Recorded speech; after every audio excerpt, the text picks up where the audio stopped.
Uric acid అనేది రక్తంలో కనిపించే వ్యర్థ పదార్థం. శరీరం ఫ్యూరిన్ అనే ముఖ్యమైన రసాయనాన్ని విచ్ఛిన్నం చేసినప్పుడు ఇది రిలీజ్ అవుతుంది. అదనపు యూరిక్ యాసిడ్ సాధారణంగా రక్తంలో కరిగి మూత్రపిండాల గుండా వెళ్లి మూత్రం ద్వారా శరీరం నుండి బయటకు వస్తుంది. శరీరంలో యూరిక్ యాసిడ్ అధికంగా రిలీజ్ అయినప్పుడు గౌట్, కిడ్నీలో రాళ్ళు, కీళ్ల నొప్పులతో సహా వివిధ ఆరోగ్య సమస్యలకు దారితీస్తుంది. ఈ సమస్య నుంచి బయటపడడానికి తరచుగా మందులు వాడాల్సి ఉంటుంది. అయితే ఆయుర్వేదం యూరిక్ యాసిడ్ స్థాయిలను నియంత్రించడానికి కొన్ని నేచురల్ రెమెడీస్ ఫాలో అవ్వమని చెప్తుంది. కొన్ని రకాల ఆకులు వాటి యూరిక్ యాసిడ్కి చెక్ పెట్టేందుకు సహాయపడతాయి. ఈ ఆకులను తినడం వల్ల అధిక యూరిక్ యాసిడ్ స్థాయిలను నియంత్రించవచ్చు. తులసి ఆకులను క్రమం తప్పకుండా తీసుకోవడం వల్ల శరీరాన్ని ప్యూరిఫై చేస్తుంది, తద్వారా యూరిక్ యాసిడ్ చేరడాన్ని నిరోధిస్తుంది.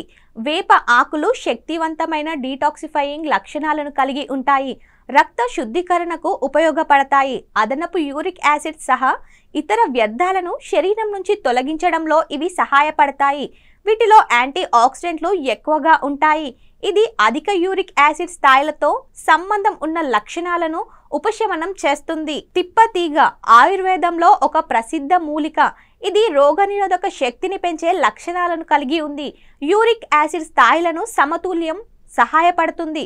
అధిక యూరిక్ యాసిడ్ వల్ల కీళ్ల నొప్పులు, వాపు నుండి ఉపశమనం పొందడంలో తిప్పతీగ సహాయపడుతుంది. కొత్తిమీరను సాధారణంగా ఆయుర్వేదంలో పలు ఆరోగ్య ప్రయోజనాల కోసం ఉపయోగిస్తారు. మంటను తగ్గించడంలో సహాయపడే సమ్మేళనాలను కొత్తిమీరలో కలిగి ఉంటుంది. శరీరం నుండి యూరిక్ యాసిడ్తో సహా టాక్సిన్స్ ని కొత్తిమీర బయటకు పంపుతుంది. త్రిఫల బిబితకి, అమలకి, హరితకి పండ్ల కలయిక.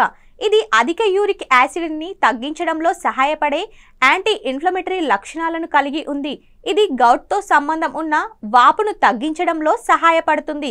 ఇలాంటి మరిన్ని టిప్స్ కోసం మన ఈహా హెల్త్ని సబ్స్క్రైబ్ చేసుకోండి. లైక్, షేర్, కామెంట్ చేయడం మాత్రం మర్చిపోకండి.